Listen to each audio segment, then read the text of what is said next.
여러분은 몽골 제국 하면 뭐가 떠오르시나요? 아마 아시아 찍고 유럽까지 밀고 간 거대 제국, 역대 최강 포스를 자랑했던 전쟁 기계 몽골군의 나라, 이런 이미지로 기억하실 것입니다. 그렇습니다. 전 세계 위세를 떨치며 유라시아를 호령한 대제국이 몽골 제국이었죠. 하지만 그들은 사실 처음에는 작았습니다. 지도를 보면 이 정도에 불과했죠. 하지만 무슨 일이 있었는지 20년도 지나지 않아 급 거대하게 커졌고 대제국이 되었는데, 이 기간 동안 몽골 제국을 이만큼 키운 장본인이 바로 오늘의 주인공 칭기즈 칸입니다. 그는 자기 혼자 몽골 통일하고 영토도 엄청 넓혀서 현재까지 세계 명장 순위 1위를 유지하는 인물이죠. 이 사람 덕분에 훗날 몽골은 유럽까지 진격할 수 있었습니다. 그런데 우리에게 드는 의문점이 있죠. 아니 도대체 그는 어떻게 이 거대한 영토를 정벌할 수 있었냐는 것입니다. 그래서 이번 영상을 준비했습니다. 오늘은 그의 정복전쟁을 알아보면서 그가 도대체 어떻게 역사상 최고의 정복군주가 될 수 있었는지를 알아보도록 하겠습니다. 그런데 잠깐 본론으로 들어가기 전에 이번 영상은 지식 웹툰 플랫폼 2만배에서 연재 중인 웹툰 좌충우돌 몽골 제국사를 참고하여 제작되었습니다. 동글동글 귀여운 그림체를 가진 이 웹툰은 꽤나 힙하게 몽골 제국의 역사를 다루는데요. 몽골의 문화, 기술, 일상에 대한 이야기를 통해 몽골이 어떻게 대제국을 이룰 수 있었는지 그 이유를 맛깔나게 설명하는 웹툰입니다. 관련 서적에서도 쉽게 접할 수 없는 몽골의 신선한 정보만을 건져 올린 좌충우돌 몽골 제국사와 함께 별별 역사를 보시면 더 재밌게 역사를 즐기실 수 있을 겁니다. 그럼 본론 시작하겠습니다. 일단 칭기즈 칸의 본명은 태무진이었는데 그는 몽골 고원에 살던 수많은 소부족 중 하나, 몽골족의 일원으로 태어났죠. 그런데 그의 일생은 시작부터 난이도가 최악이었습니다. 아버지였던 예수게이는 다른 부족인 타타르족에게 독살되고, 또 태무진은 후에 보르테라는 아내와 결혼했지만 그녀는 얼마 안가 메르키트족에게 납치되고 겁탈당하기까지 한 것이죠. 칸 자신도 산골짜기에서 늑대와 싸우며 연명하는 고난의 세월을 보냈습니다. 그러나 그는 이런 어려움을 딛고 몽골족을 일으키기 위해 세력을 규합하며 점차 성장하죠. 그는 능수능란하게 타 부족들을 끌어모은 뒤 뛰어난 지휘로 타이치우드, 메르키트 등 굵직한 부족들을 격파했고, 마침내 몽골 고원의 최강자 케레이트, 나이만까지 격파함으로써 몽골 통일을 달성했죠. 서기 1206년의 일이었습니다. 그리고 자신을 구렁텅이로 내몰았던 각 부족장들의 목을 모조리 벤 뒤 태무진은 이제부터 나는 사해의 제왕 칭기즈 칸이다. 고원의 모든 유목민들은 나 아래 통합되었음을 선포한다. 이것은 당시 초원의 엄청난 전환점이었죠. 역사적으로 동아시아 북방의 유목민들은 항상 분열 상태이지만 강력한 영웅이 탄생하면 그 즉시 늑대처럼 모여서 세계를 두려움에 떨게 합니다. 칭기즈 칸은 이 늑대들의 우두머리가 된 것이죠. 그리고 이들은 태생적으로 전쟁이 반드시 필요했는데요. 모든 이들이 말을 타고 전쟁을 수행하는 몽골인은 끊임없이 새로운 목초지를 찾아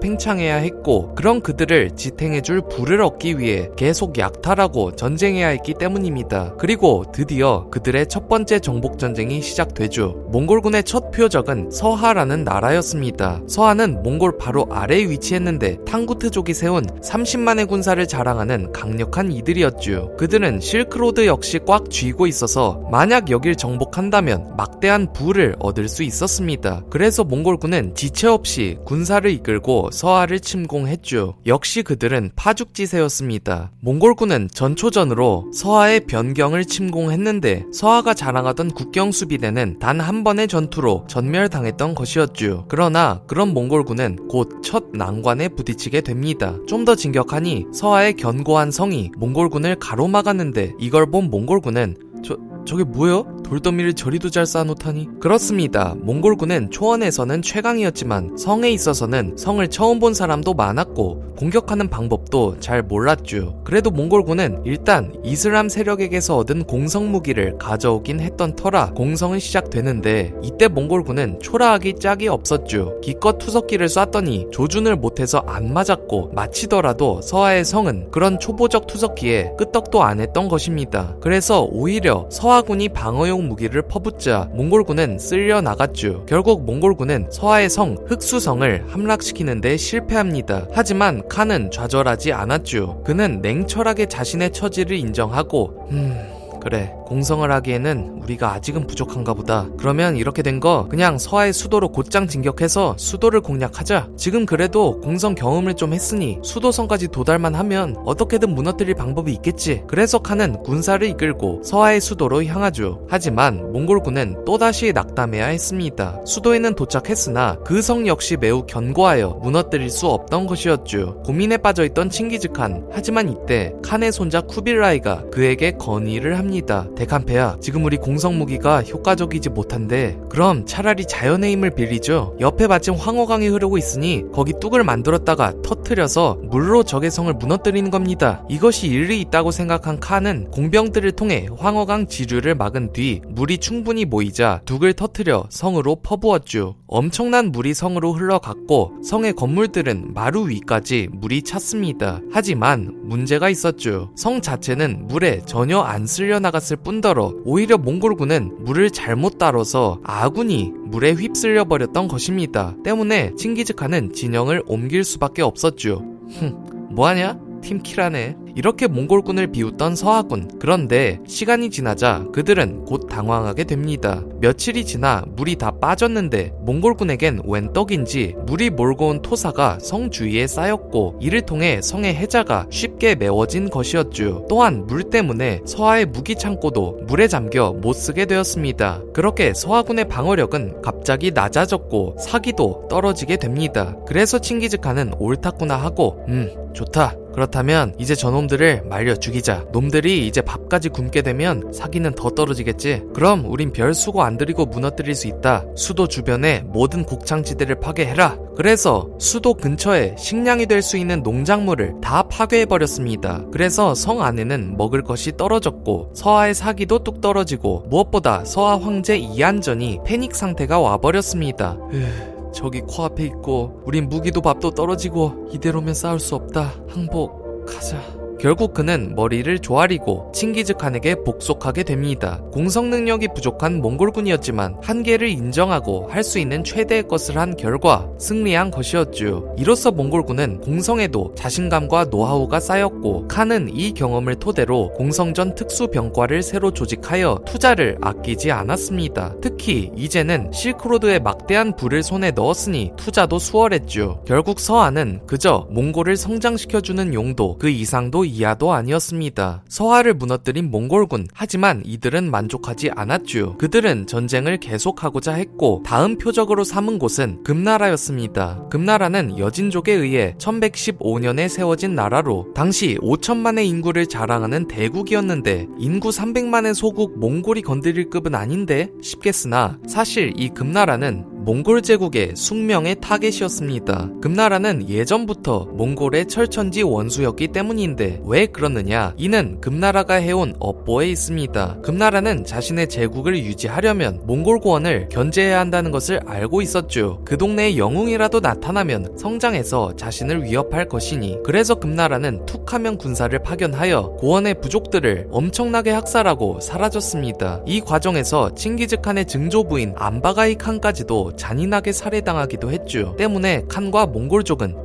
저 금나라 것들 반드시 피해 복수를 해주겠다. 그리고 서하를 평정한 1200년대 초 마침내 복수를 할 절호의 기회는 찾아옵니다. 당시 금나라의 황제는 위소왕이었는데 그는 용모는 훤칠했지만 우유부단하고 무능한 황제였죠. 그는 즉위하자마자 칭기즈칸에게 모욕을 듣기도 했는데 이 말을 듣고도 별 대응조차 하지 않았을 정도로 외교에 서툴렀고 또한 위소왕은 서하가 몽골에게 패했다는 소식을 들었을 때는 몽골을 과소평가하면서 걔네들 흑수성도 못 뚫고 수도 공격할 때도 물 흘러 넘쳐서 팀킬했다며? 그런 놈들은 걱정 없다. 놈들은 천하의 우리 만리장성을 넘지 못해 하고 자만까지 했죠. 이리도 정세에 어두우니 당연히 칭기즈칸은 이런 황제가 있을 때가 금나라를 들이칠 적기라고 보았죠. 그리고 칸은 곧 금원정을 위해 군사를 모았는데 철천지 원수의 복수를 하기 위해 몽골군의 90%가 참가를 선언했고 12만 대군이 편성되었습니다. 마침내 몽골 제국은 1200 1211년 3월 금나라를 침공하죠. 복수전의 시작이었습니다. 이를 막아내야 하는 위소왕. 하지만 뜻밖에도 그는 전쟁 초반 나름 나쁘지 않은 판단을 했습니다. 칭기즈칸은 처음에 파죽지세로 밀고 내려와 빠르게 금나라의 넓은 평야를 점령했죠. 왜냐하면 위소왕 정도의 사람이면 이렇게 조금만 영토 손실 봐도 경기 일으키며 달려들겠지. 그럼 낚여서 몰려드는 놈들 다 격파하면 된다. 하지만 위소왕은 이에 낚이지 않았죠. 그는 내가 낚일 거 같냐? 그냥 우리는 기다리면서 저것들이 깊숙이 들어오도록 유인하면 돼 하고 요새의 방어를 굳건히 할 뿐이었죠. 역시 용렬해도 괜히 황제 노릇을 하는 건 아니었던 겁니다. 결국 몽골군은 성을 향해 깊숙이 들어올 수밖에 없었고 위소왕은 됐다. 쟤네가 우리 성을 함락시킬 수 있겠냐고. 승리는 따놓은 당상이다. 그러나 이는 위소왕의 오판이었죠. 몽골군은 공성 무기를 적절히 사용하면서도 성 주변의 모든 지원 루트를 차단하며 성을 차례로 무너뜨려 버렸습니다. 이미 공성 경험이 꽤나 쌓인 몽골군이었죠. 결국 만리장성을 지키는 중요 거점인 오사보까지 함락되어 버렸고 금나라는 수만 명의 군사를 잃습니다. 이에 위소왕은 엄청난 충격을 받았죠. 아니 저놈들이 어떻게...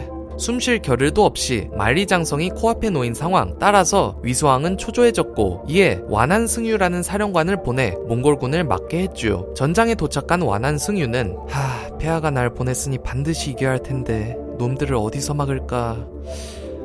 좋다. 몽골군의 대부분은 기병. 그렇다면 기병을 못쓰게 만들면 이길 수 있다. 그러기 위해선 다름 아닌 산에 방어진을 치는 거야. 그럼 적군은 말을 이용한 전술을 활용할 수 없게 되니 우리가 유리해진다. 그래서 그는 야오령이라는 곳에 진지를 구축하는데 야오령은 야생 여우의 고개라는 뜻에 걸맞게 산맥으로 뒤덮여 있었죠. 몽골 기병은 움직이기 힘들 게 뻔했습니다. 승리를 확신한 완한승유는 야오령에만 50만 대군을 집결시켰죠. 몽골군은 이에 비해 훨씬 수가 적었습니다. 이에 칭기즈칸은 난감해하죠. 천하의 그도 이만한 핸디캡은 무리가 있었으니. 하지만 칸에게는 뜻밖의 행운이 찾아옵니다. 금나라 조정은 당시 몽골 진영에 사신을 보내오며 몽골을 정탐하고 있었죠. 그런데 문제는 이 사신이 몽골 진영에 오자 곧바로 배신해버리고 몽골 편에 붙었다는 것이었습니다. 이 사신의 이름은 성말 명한으로 거란족 출신이었는데 거란을 멸망시킨 게 금나라니 그는 속으로는 금나라의 원한을 갖고 있었다가 마침 몽골에게로 파견되니까 칭기즈칸에게로 변절한 것이었죠. 그리고 그는 금나라군의 치명적인 군사 정보를 노출시키게 됩니다. 사실 야오령은 천혜의 요새긴 해도 약점이 있었죠. 그곳은 산과 산이 멀리 떨어져 있어서 군사들 간의 빠른 소통이 어려웠습니다. 사령관이 뭔가 결정을 내리면 파발로 그 멀리 산까지 올라가서 명을 전달해야 하기 때문이죠. 성말 명한은 아마 이와 관련된 정보를 줬을 것이라 예상됩니다. 따라서 칸은 정보를 토대로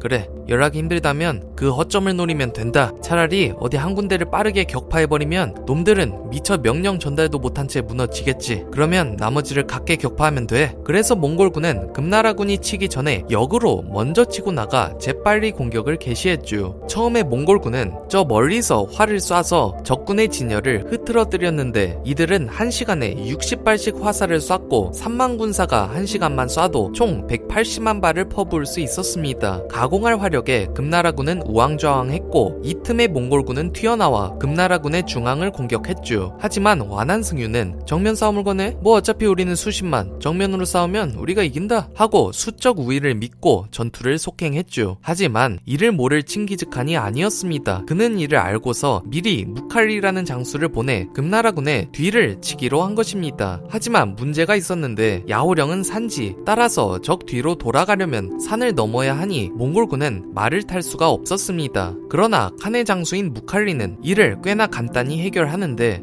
말을 못 쓴다? 간단하네. 그럼 잠깐 말에서 내리면 되지 하고 도보로 산을 올랐죠. 어렸을 때부터 말과 한몸이 되어 지내던 몽골군이었지만 그들은 말에서 내려서도 작전을 수행할 수 있었습니다. 하긴 칸 자신도 산지에서 살았던 적도 있으니 그렇게 하니 무칼리는 금나라의 허를 찌르고 후방에 진입하는 데 성공했고 그는 곧 화살비를 퍼붓기 시작하죠. 완한승유는 갑작스러운 무칼리의 등장에 당황했습니다. 이 무슨... 결국 금나라군은 충격받은 데다 앞뒤로 공격받으니 금나라의 중앙이 무너지기 시작했고, 역시나 이렇게 정중앙을 쳐버리니까 양옆 산맥에 위치한 좌우의 금나라군은 뭔 일이 일어나는지 몰랐죠. 결국 중앙은 먼저 격파되었고 몽골군은 손쉽게 나머지 좌우익을 각계 격파함으로써 대승을 거두었습니다. 야호령은 그렇게 뚫리게 되었죠. 50만 군사를 보내도 산을 끼고 싸워도 몽골군을 막을 수가 없었습니다. 그래서 완한승유는 패잔병을 수습해 근처 회화보에서 몽골군에게 재차 저항했으나 몽골군은 지친 금나라군을 손쉽게 격파해 버렸죠. 결국 완한승유는 패배의 책임을 물어 탄핵되고 맙니다. 아니, 나도 최선을 다했는데. 이제 거점들은 모두 뚫렸죠. 곧 몽골군은 만리장성까지 도달, 옹구트족의 도움을 받아 장성을 넘는 데 성공했고 금나라는 당황합니다. 하지만 위소왕은 이제 물러설 수 없으니 어떻게든 막아야 했죠. 그래서 그는 생각합니다.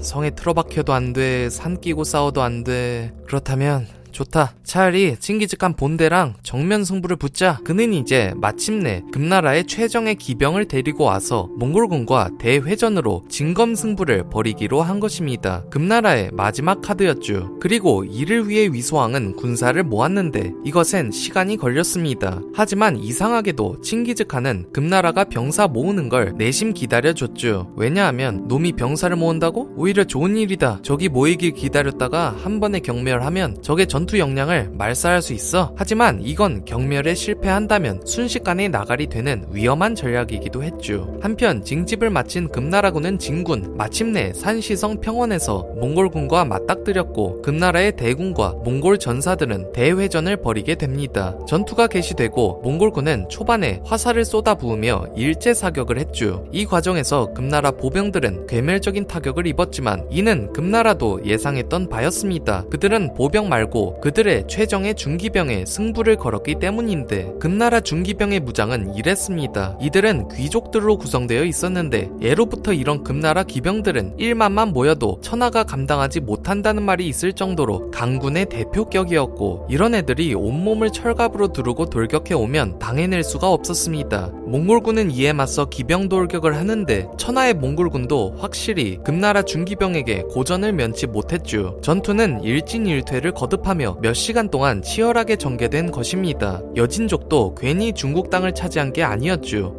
오만의 결과다. 이제 역으로 격퇴해줄게. 하지만 이 시나리오 역시 아쉽게도 칸의 머릿속에 있던 모양입니다. 그는 전투 전에 은밀하게 몽골 제국 최고의 장수 수부타이에게 명했죠. 수부타이, 이건 전면전이고 적들은 강하니 정면 승부는 힘들 수 있다. 그러니 너가 이끄는 3만 병력을 별동대로 삼겠다. 이들이 이끌고 크게 금나라 후방으로 돌아가라. 그리고 결정적인 순간에 치고 들어와서 승부를 결정지어. 너라면 알겠지? 예, 폐하. 이렇게 수부타이는 전투가 벌어지는 동안 금나라 뒤쪽으로 보이지 않게 크게 우회했죠. 그리고 몇 시간 뒤 전투가 치열해서 일진일퇴가 거듭할 정오 즈음 마침내 수부타이의 별동대가 금나라의 후방에 도착합니다. 갑자기 출현한 수부타이는 화살비를 퍼붓기 시작하는데 팽팽하던 승부에서 난데없이 적군이 나타나니 금나라군은 당황했고 전세는 급격히 기울기 시작했죠. 또한 명장 수부타이는 능수능란하게 지휘를 하며 금나라군의 후방, 좌, 우 모두 들이쳤습니다. 결국 그렇게 사방에서 공격받은 금나라군은 균형이 깨지니 순식간에 무너지고 말았죠. 몽골군의 대승이었습니다. 물론 금나라군도 후방 쪽을 생각은 했을 텐데 칭기즈칸은 아예 시간차를 몇 시간씩 두고 별동대 투입시키니까 금나라군이 뭐 어찌 대응할 수가 없었죠. 이 패배로 금나라 전체는 공황에 빠졌고 곧 금나라는 지난날 자신의 업보를 돌려받게 됩니다. 금나라는 거란족을 잔인하게 토벌하고 금나라를 세운 바 있는데 이렇게 금나라가 혼란해지자 그동안 칼을 갈던 거란족이 떨어져 나가서 독립을 선포했죠. 이 나라가 야율유가의 동요라는 나라이고 금나라 조정은 훗날 이들을 토벌하기 위해 포선만노라는 사람에게 군사를 주고 동요를 평정하라고 했지만 이 포선만노 역시 배신을 때리고 떨어져 나가 동하라는 나라를 세웁니다. 결국 금나라는 엄청난 영토를 고스란히 잃어버렸고 그렇게 혼란한 상황에서 신하들은 무능한 황제에게 책임을 물어 이 무능한 위소왕 자식 내놈의 황제의 자격이 없다 하고 위소왕을 시해하고 선종을 다음 황제로 올렸죠. 하지만 그 뒤엔 또 금나라 신하들끼리 죽고 죽이는 싸움이 나서 금나라는 개판 5분 전 상황이 됩니다. 당연히 이건 몽골에게 땡큐였죠. 그런 혼란을 틈타 몽골군은 수도 베이징까지 쳐들어와 수도성을 포위했던 것이었습니다. 이제 칭기즈칸은 좋다, 이제 적수도도 포위했겠다, 별동대를 또 파견해 황허강 이북의 모든 지역을 휩쓸어버려라, 놈들이 우리에게 한 짓을 되돌려주는 거다 하며 대학살극을 벌였죠. 금나라가 몽골족을 학살했듯 칸도 금나라를 초토화시켰습니다. 결국 금나라는 총체적 난국에 빠지게 되었고 새로 제위에 오른 선종은 이런 압박을 버티지 못하고 결국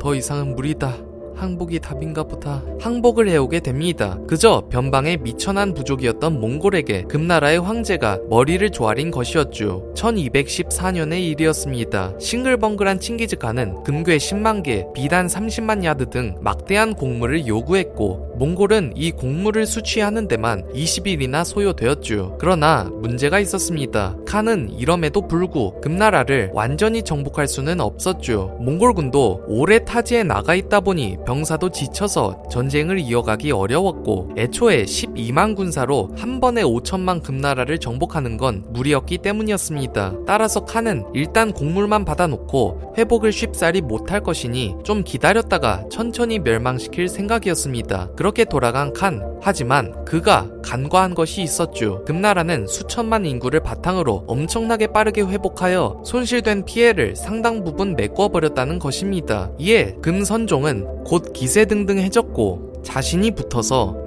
좋다, 우린 인구빨이 있으니 금방 회복하네, 뭐 그럼 이제 성도 정비하고 전쟁 준비를 시작하라. 그리고 그들은 이제 대놓고 티를 내죠. 항복 불과 몇 개월 뒤 카이펑으로 수도까지 옮긴 것이었습니다. 카이펑은 중국 남쪽의 도시로 각종 산맥과 황허강으로 방어되는 천혜의 요새였는데 거기로 수도를 옮긴다는 것은 곧 끝까지 몽골과 맞서 싸우겠다는 소리였죠. 일이 이렇게까지 되자 칸은 마침내 분노했습니다. 저놈들이 벌써 회복을, 게다가 천도까지 했다고? 더 이상은 두고 볼 수 없다. 금을 재차 공격해라. 그래서 칸은 군사를 보냈고 또 베이징으로 쳐들어와 수도인 중도성을 포위했습니다. 중도성은 맹렬히 저항했는데 금나라군은 이렇게 생각했죠.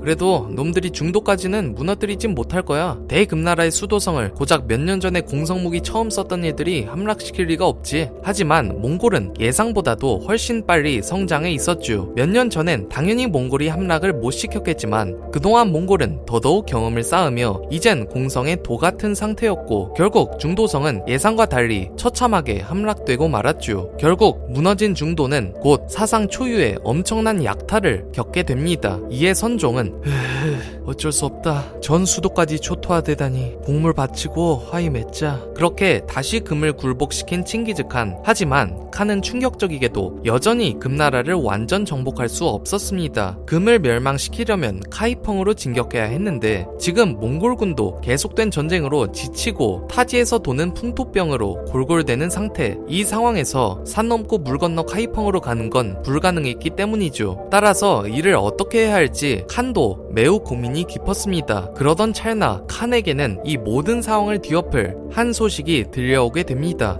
데칸페아, 지금 이런 소식이. 그 소식을 듣고 칸은 이런, 안돼, 지금 금나라 정복할 때가 아니다, 돌아가야 해 하고 장수 무칼리에게 2만 군사를 줘서 금나라를 견제하게 하고 몽골군 본대를 급하게 본국으로 귀환시킵니다. 그리고 칸은 서둘러 뭔가를 준비하기 시작하는데 아니 원수인 금나라를 제쳐두고 왜 돌아간 것일까요? 금나라에 대한 몽골의 한 맺힌 복수는 여기까지였던 것일까요? 이것에 대해서는 다음 편에서 말씀드리도록 하겠습니다. 앞서 말씀드렸듯 이 영상은 지식 웹툰 플랫폼 2만배에서 연재 중인 웹툰 좌충우돌 몽골 제국사를 참고하여 제작되었습니다. 저는 영상에서 몽골 제국사의 이야기적인 맛을 보여드렸지만 이 웹툰을 보시면 몽골 제국의 또 다른 맛을 느낄 수 있습니다. 당시 몽골의 다양한 면모를 동글동글 힙한 그림체로 알려주면서 실제 몽골 제국의 일상, 당시의 최첨단 무기인 화약, 의학 기술, 몽골인이 읽었던 책들 이런 것까지 자세히 조명하고 있으며 하는데요. 몽골은 우리는 그냥 땅만 넓게 정복했었구나 라고만 아시는 경우도 많지만 웹툰을 보시면 아 이런 부분도 겁나 발달했구나, 대국다운 면도 많았네 하실 수도 있을 겁니다. 이렇게 몽골 제국의 다양한 면을 살펴보며 새로운 테이스트로 몽골 제국 역사를 맛보고 싶으신 분들께 좌충우돌 몽골 제국사를 추천드립니다. 이 웹툰의 구미가 당기시는 분들께는 바로 보실 수 있도록 고정 댓글란에 링크 첨부해 드렸습니다. 이만배에서 연재하는 좌충우돌 몽골 제국사 많은 관심 부탁드리고요. 저는 여기서 이만 물러가겠습니다. 감사합니다. 별별 역사였습니다.